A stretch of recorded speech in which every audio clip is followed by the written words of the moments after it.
So, Odin's Men. This guy is an American ex-soldier, I think, or Marine or something. I found out this is actually a smaller channel. He's got larger channels out there. To be fair to the guy, he seems like a bit of a marketing genius. You know, like he's got all these videos about hot button topics and stuff like that. You know, some of his videos have reached like, you know, look at this. I mean, what is this thumbnail? It's just like this person here and this doctor. And oh my god, look, he did a video about this classic meme. You watched his soldier react videos? Yeah, he does this thing. It's like Marine reacts. Yeah, look, Marine reacts. It says there. Wait, creating a competing channel called Loki's Femboys and challenging him to a debate. Thanks for the explanation. Keep on chudding. Hey, Charmeleon, thank you very much for the donor. I really appreciate that. It's very generous of you. Thank you. Where did the Logic Man go? What Logic Man? Anyway, the reason I wanted to talk about this is because he did a video that I like. Okay, so white fragility. So my perspective, I think I've talked about this before on stream. Like, I think there's like absolute. Like, I think Jungle Science Lad put it best in the discussion that he had with Karen Borisenko at that event that he went to, where he had the panel about it. And it's that, like, you know, I understand and get the concept of like white fragility and stuff like that.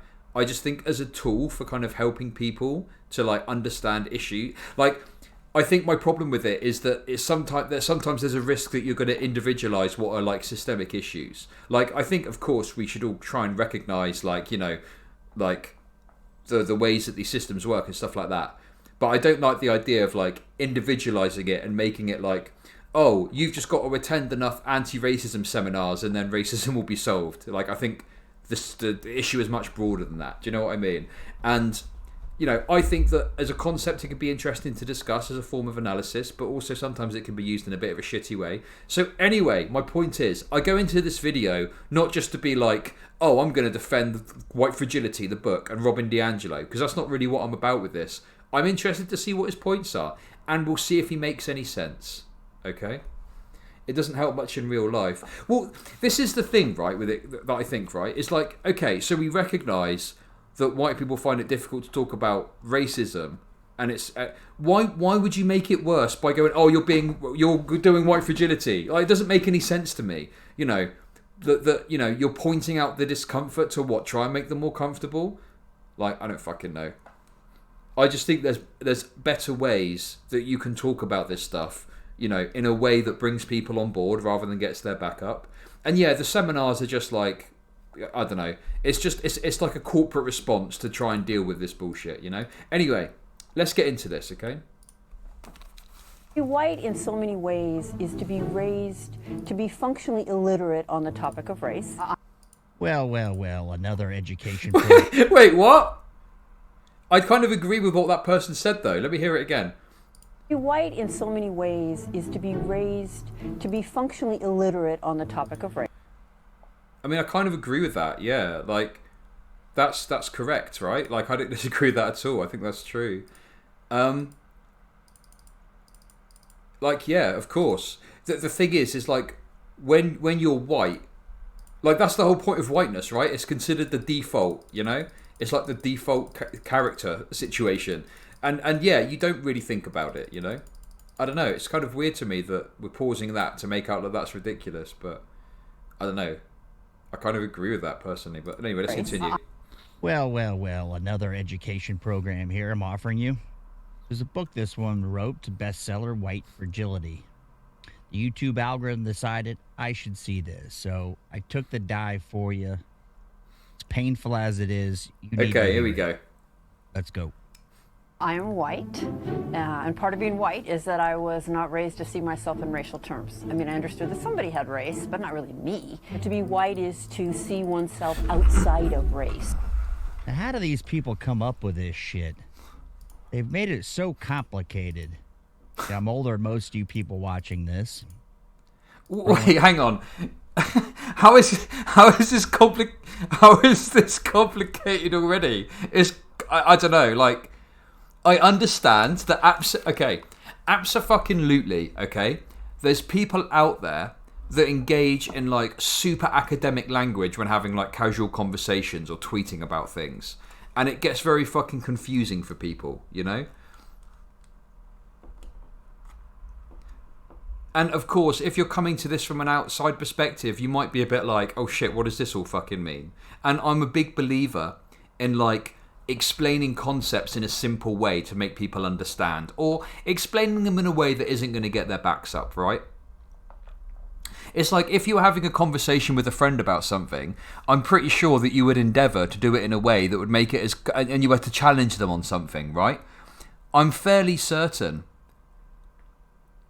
that you would like endeavour... I'm pretty certain that you would endeavour to explain it in a way that causes the least amount of discomfort possible, right? Like if they'd wronged you in some way. Do you know what I mean?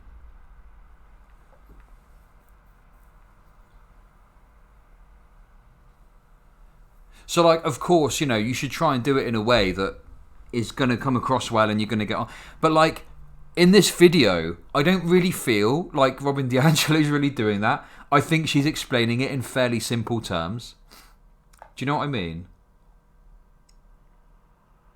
It's strange to me that White Fragility took off way more than why I'm no longer talking about white people about race. Maybe because White Fragility is written by a white person and for white people. Damn, hot take, but probably true. Oh yeah, this dude's brain is very smooth. It's true. It's not ableist. It's just true. Anyway, sorry to go off on a tangent there, but like, if this fella is finding this difficult, like, I don't know where we're going to go from here. You had friends of all types. You never really thought about it. I know that's a big red flag for her. If you don't think about race, that means you're racist. We'll get to that. But it seems like there's more and more of this. Just can't get enough. I mean, is she saying that? Maybe there's some other information that is yet to be revealed. But, and I know that, like, I don't know, some of it maybe is a bit heavy-handed. I don't fucking know. But in this video, like, she seems fairly reasonable. I don't know why fucking he's kicking off so much. Made it incredibly complicated. So if you listen to it, most of her videos are like an hour-and-a-half lecture on it. Your head starts spinning. You're going, I don't even know what I am after listening to that, but I don't like her. To see oneself as... I mean... Wait a sec. That's just anti-intellectualism, though. The idea that it's an hour-and-a-half video about it. Like, yeah, there's some stuff that like is difficult to understand, so like maybe needs a bit of time to explain. A unique, special individual, exempt from the forces of socialization. I don't know what this woman's talking about. Yeah, we want everybody to feel unique and special. What in the hell is she talking about? Okay, can I just point something else out that I find a bit fucking annoying, okay? And it's not just fucking this guy doing it, other people do it as well, right?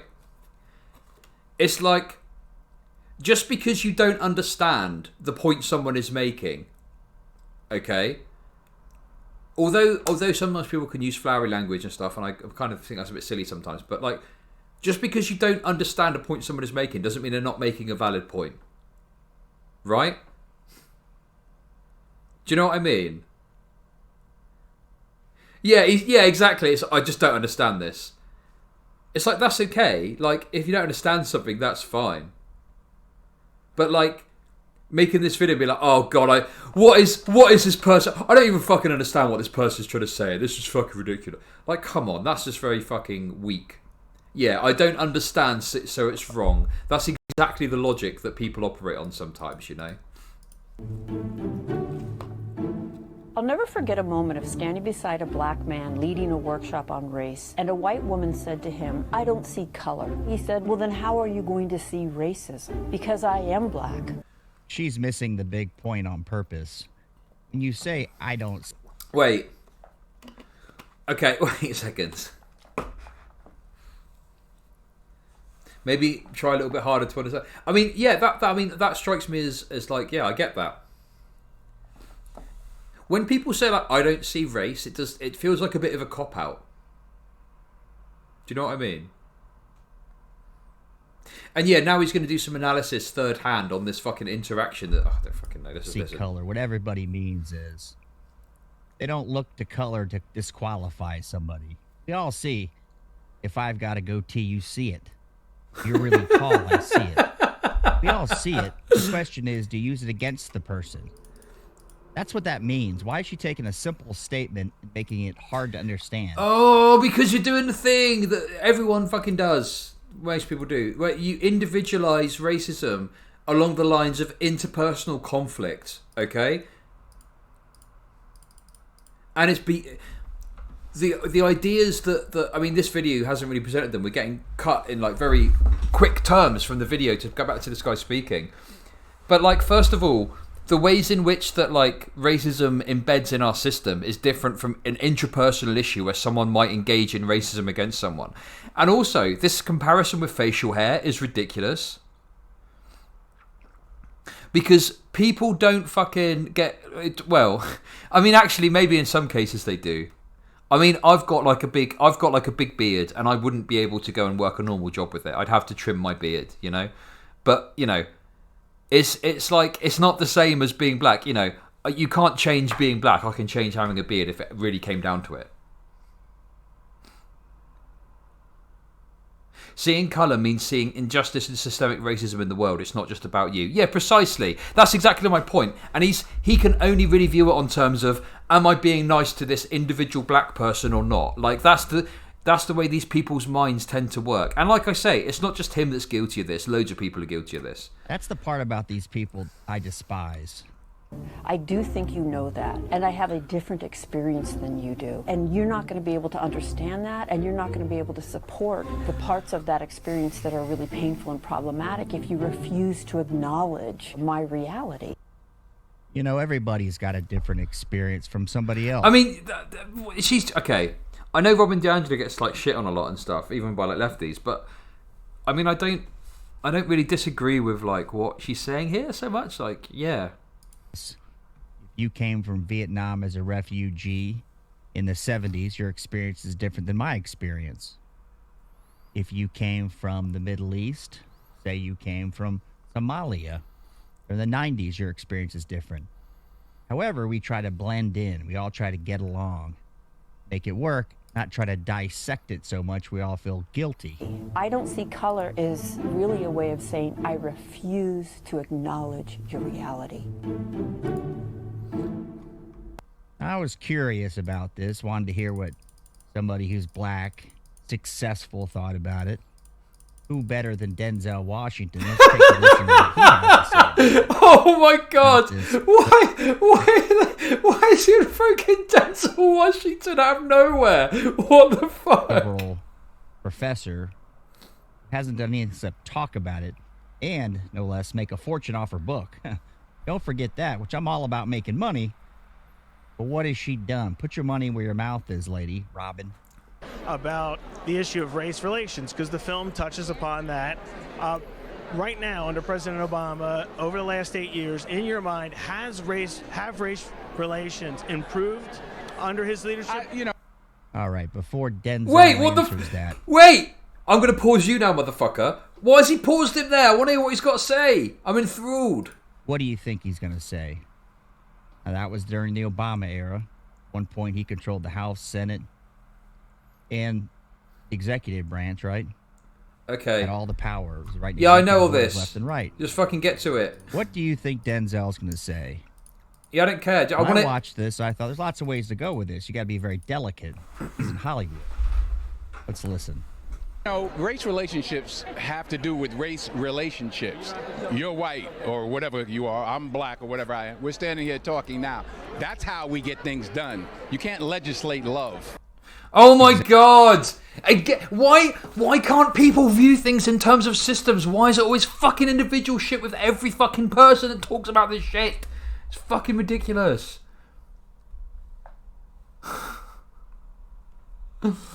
Oh my god! This is so ridiculous. Yeah, sure, you, a black guy, and him, a white guy, might be able to have a friendly interview on the red carpet, but that doesn't mean there's not other fucking problems that are much bigger than that. What the fuck? This is so ridiculous. Exactly. So relationship is the more you're around other people, by the sheer fact you grow up in an area with lots of cultures, you bring some into your life. You bring some, they get some of you, and we all become as best we can, uniquely ourselves, but we meld, right? I don't remember things being so polarized. The President of the United States can't legislate us into liking each other. We have to step forward and ask questions about each other and engage. Oh There's my no law God. that says, oh, because I'm president, you all got to get along now. So it's up to us. But Denzel said, Oh my fucking God, these people are insufferable. All they ever do is talk about interpersonal issues of racism. They don't think about anything broader than that. Denzel went to private school. Oh my fucking God. Denzel's All Lives Matter, really. It's just ridiculous. Yeah, you can have a friendly conversation as a fucking multi-millionaire actor with some white reporter. Sure. But like, you know, that's where maybe a bit of the class analysis comes into it too. But like, you've got to appreciate that there's a broader issue, a broader systemic issue that exists above and beyond just interpersonal relations. And that's the problem. Now, for Robin DiAngelo's faults and flaws, whatever you want to say, you know, she does try to address, you know, there is some systemic elements to her analysis that she makes, but these people are coming to this with just a hardline individualist perspective, and all they're concerned about is interpersonal racism or relationships or whatever. Do you know what I mean? So, yeah. Anyway, let's continue. Right, we integrate, we get along. This woman in one of her speeches says, how many times do you have at your house? You may interact with other races, but how many times you have people at your house breaking bread with you, she says. Well, how many times do other races have people at the house? It just depends, right? Don't think about it. If I've got somebody at my house who's half Mexican, I don't go, oh, wait, he's half Mexican, we're breaking bread. Or a quarter black, or 100%. She split hairs with the topic so much, it's even hard to understand what she means. Take a look at this woman's video as if you could stomach it. She'll go on for an hour and a half about this and spin you around. People leaving this are so guilty about being white, and they don't exactly know why, but they are. Let's keep going. If the person is using proximity... I love that as well. Like, listen, this video, I think you know, there's some reasonable points to be made here. But he's going, oh, well, this other video that she's done, which is an hour and a half long, you watch it, you just feel guilty about being white. Like, that's a bit fucking sneaky, isn't it? Like, respond to the video that you're watching. What the fuck? Across race as evidence of a lack of racism. In order for that to be good evidence, a racist must not be able to do that. So that Wait, I missed all of that. I missed all of that. Racist cannot. Let's keep going. If the person is using proximity, fondness across race as evidence of a lack of racism, in order for that to be good evidence, a racist must not be able to do that. So that rests on an understanding that a racist cannot tolerate proximity to people of color. And I'm hoping that we can see that's pretty absurd because, trust me, even avowed racists can tolerate being around people of color. I don't even know what she's... I mean, yeah, I agree. Yeah. This is. Don't forget as well. He's you know, interjected and stuff. The point she's trying to make and she's speaking to is the argument that people make where they say, "How can I be racist? I've got black friends." And she's breaking down the idea of that argument and how weak it is and how poor it is. And what she's saying is absolutely correct. Like, if someone's racist, it's not necessarily that, like, a black person will come and stand next to them and they'll be like, oh, shit, a black person, what the fuck? Like, you know, it's not like they react like a fucking vampire would to garlic, you know. You know, there's people... Okay, so for example, like, one example I think of this is, do people know what NIMBYs are? Yeah? Do people know what NIMBYs are? NIMBYs means not in my backyard, and it's broadly used to refer to kind of liberals who are very much like, oh yeah, we're not racist, yeah, BLM, blah, blah, blah. But the idea of like social housing moving into the next neighbourhood to you or down the street from you, they fucking lose their shit. They don't want social housing near them. They want to live in their nice, quiet, white suburb and present the image of like being an anti-racist, whereas in reality, the idea of living a few doors down from a black person is absolutely terrifying to them, you know? So a person like that could easily interact. They could have like someone at work that's black and they'll interact with them. They could be friends with a black person, but like the idea of like poverty-stricken black people living near them is terrifying to them. So that's just one example off the top of my head where, like, absolutely, someone could be friends with a black person, someone could live in proximity, someone could work with a black person, be in proximity to a black person, but there's deep-rooted racism there because they don't like the idea of black people living in their neighbourhood. You see what I mean? I only follow the neoliberals account on Twitter because they shit on NIMBYs on the regular. Is that true?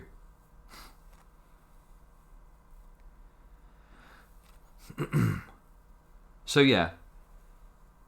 You know, never has to say the socialists. Socialists. Yeah, that's true, actually, Joe, really.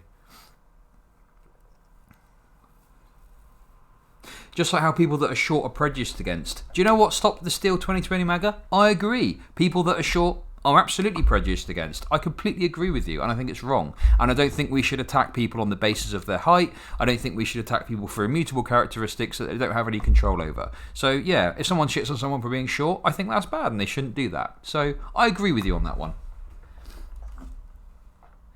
Hey, Anarcho Brothers, how's it going? Short kings, rise up, okay?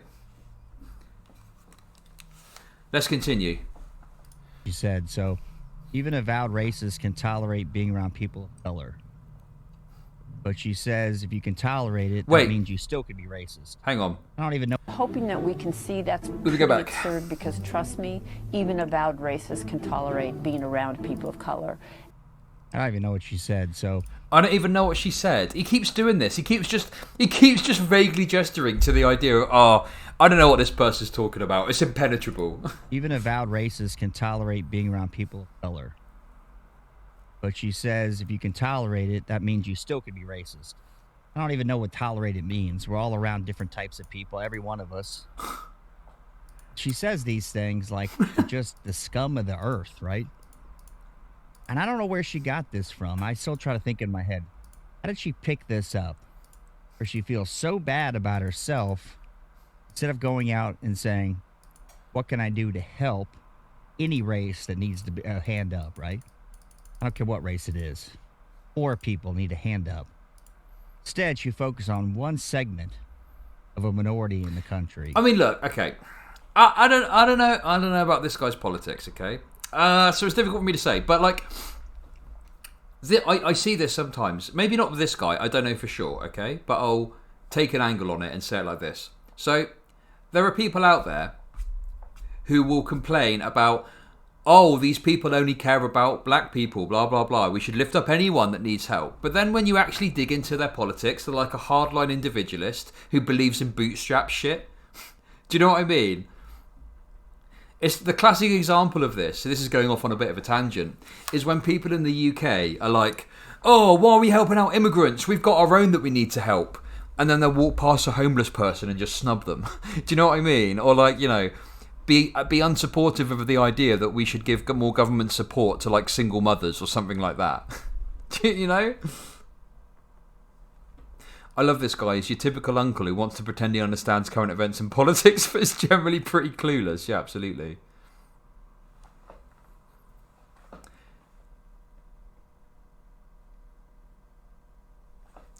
Okay, that's an interesting question. Was this recorded live or is it a fully done edited piece? It's an edited piece. So, like, yeah, he could have actually done the research. I mean, he's claimed to watch this woman's lectures. Do you know what I mean? But, like, I don't know. I want to help. Everybody needs a hand up, right? If I can. Wait, he's against felons being able to vote? Jesus. Keep her moving. And often are.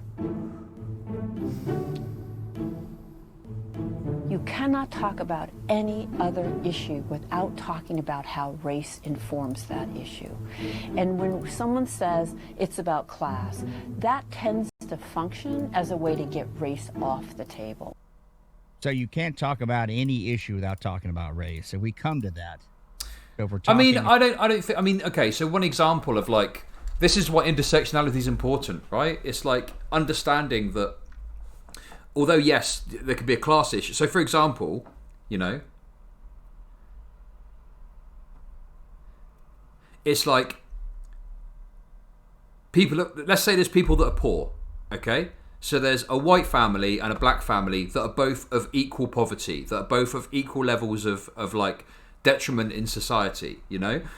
Now, the fact that, like, the white family is white won't have any further negative detrimental impact on their outcomes, on their life, or broadly speaking, right? Maybe there's a few cases, maybe, but broadly speaking, the fact that they're white won't add further detriment to their situation. Whereas if the family is black, then it will. There will be other issues. They'll probably have more interactions with the police. Those interactions could end up being violent. They might get turned down for jobs where the white person doesn't because of inherent racism. Do you know what I mean? Like, the point I'm making is if you put two families side by side in the same class position, then you've got to appreciate and accept the ways that which that family being black is going to have an impact. Make sense? That's the way I see it anyway. So, like, I think that's the point that she's trying to make there. Now, I can only go off what Robin DiAngelo is saying in the video. But, like, of course, there's some people that take it to extremes. Like, there's people that might try and claim that because Oprah's black, she's more oppressed than some fucking poor white guy. Or oh my god, there was a classic video that came out. Classic video of some fucking like dickhead dude sat there going, well, I'm black, and even if a white person is homeless, then they've got more privilege than me. It was just the dumbest fucking take in the world. And it's like, yeah, of course, there's people that make silly takes and make out like, oh, well, a white homeless person is still better off in some way than a black person who's got a house and a decent living and is earning money. And it's like, that's just a really silly, reductive take. But broadly speaking, I think people will generally understand. Do you know what I mean? I'm talking about a ton of PragerU videos, yeah. Anyway, sorry to go off on a tangent, but... About a war in the Middle East, is it about race? We're talking about whether or not we should have gun laws, is it about race? I mean, this never ends with these people. They're unconsolable. Like, you cannot make them happy. And they just keep drilling this down, and the more you hear it, you dislike it, but it starts seeping into your brain like a brain worm.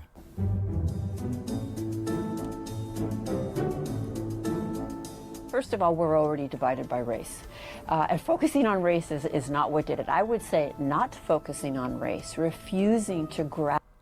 Focusing on race nonstop turns people off who are not racist. What she's saying is total crap. Apple with how race shapes virtually everything is what keeps us divided. And that is a very white narrative. All of those narratives function to get race off the table, close the exploration, exempt the... What does she want to do is my question. What does this lady really want to see happen from this conversation? For everybody to come out and fall on their sword?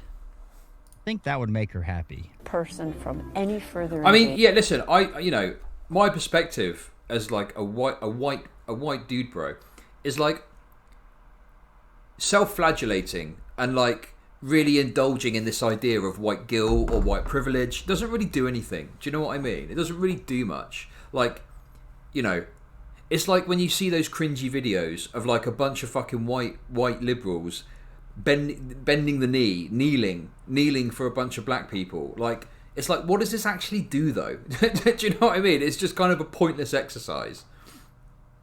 And it doesn't matter. It doesn't matter how much an individual would theoretically flagellate themselves over like having white privilege or whatever. Like, for me, I think the thing that you can do is like just recognise that it's a thing that exists and try and ensure that you're at least considerate of it when you're considering your viewpoints, Because there have been times when I've thought something or expressed something, but then I've spoken to like a trans person or I've spoken to like a black person and we've spoken about it a bit more, and they've given me like some unique perspective that I don't have that has enabled me to, further improve my perspective and take that into account. So it's like you can use it as a tool to improve your ideas and make sure your ideas are as strong as they can be. But like, I don't know how much this actually happens, but this meme of like people, really beating themselves up over like a white privilege or white guilt, it doesn't really do anything. I think the best to do is just to recognise that it exists and be considerate of the fact that it can have an impact on your viewpoints, That's my perspective on it anyway that I've come to. So yeah, I mean, is Robin calling for that in this video? I don't really know. I've heard things about the stuff she does and talks about. I don't fucking know. But like, just based on this video, it doesn't seem as bad as this dude's making out, to be honest. But there we go. Anyway, let's continue. engagement and protect the racial hierarchy and the white position with it, which is an unequal hierarchy. The challenge I want to offer my fellow white people is changing the question from if. I don't feel like she's a fellow white person, as she described it right there. I feel like she's an alien. I don't even know this person. I was raised by a hippie mother, right? Loved everybody, flower power, the whole thing. There was never discussion about race. We had friends of all types. I went to a high school that they brought people in from another area. Played sports with them, slept at their house. You know, the whole 9 yards. Never thought about it. But in her mind, me not thinking about it means I'm racist. I don't even get it as a normal human being. Well, the thing is like, you know, I don't go around in the world constantly thinking about, oh my God, race, blah, blah, blah. Oh, there's a black person. There's a, you know, an Asian person. Oh, I'm a white. Oh, there's race everywhere. It's not like that. Like, even in, like, you know, my interactions with, like, in the online space about race and stuff, like, I don't know, it just, I don't really feel like I don't really feel like you have to do as much as these people make out you do.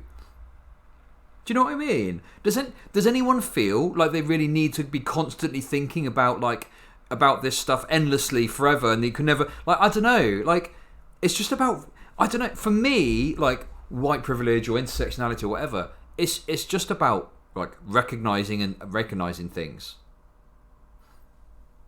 right? I don't know, maybe people think I'm off the mark with that, but for me, I just think, well, I just need to recognise these things that will have an impact on my viewpoint, their viewpoint, and it informs discussions, and like I say, it improves ideas.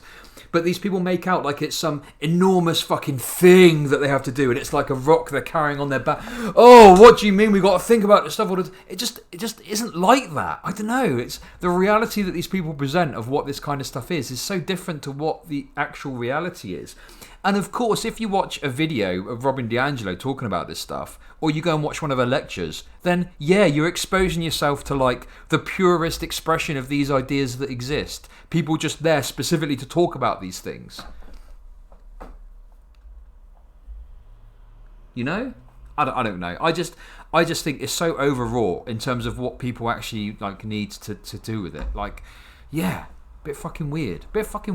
Anyway, let's continue. Sorry, it's nearly finished. Living it. Not intellectualizing it, writing a book, but living it. To how.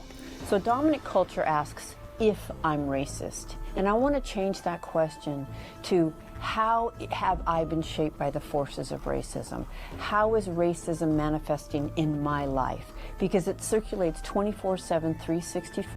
This woman's totally gone crazy. None of us can be, and none of us were exempt from its forces. And this is where individualism can come in. Now, do you think any of this makes us better off? Wait, what's she going to say about individualism? That's my bag. Taking her plan. Saying, well, I'm inherently racist, so I got to figure out how to become less racist.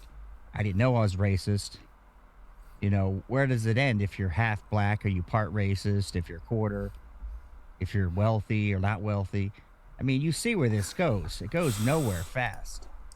Wait, what? You cut her off mid-sentence. Oh, God. I'm not going to go watch the video. I'm tempted to, but I don't want to. I think we've seen enough. Yeah, he's just... well... That's so weird. And then it just ends. Like, what?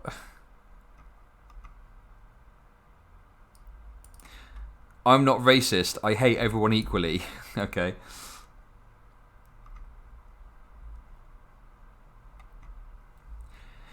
Yeet or be yeeted beach has a hot take. I'm black and I don't see colour too. Being black isn't the reason to be a failure in life anymore. Yes, I agree, there are people who are born in unfortunate circumstances, but it's not about how you start the race, it's how you finish. But what if, wait a sec, what if you start the race 100 metres behind everyone else? Like, wouldn't you be a bit like, hang on a sec, wait, okay, right, we're going to have a race. Because of the colour of your skin, you've got to start 100 metres behind the other person. You'd be like, wait, that's a bit fucking unfair, isn't it? Why can't we just start equally? So how you start the race becomes very important then, right? So this idea of like, oh, it's about how you finish. Like, how you start the race can have a significant impact on how it finishes too. Anyway, sorry. Sorry to go off on one again. Anyway, interesting video from Odin's Men, breaking down white fragility for us. Didn't really seem to understand much that was being said, but you know, he got 8,000 views on that bad boy. So good luck to him, I guess.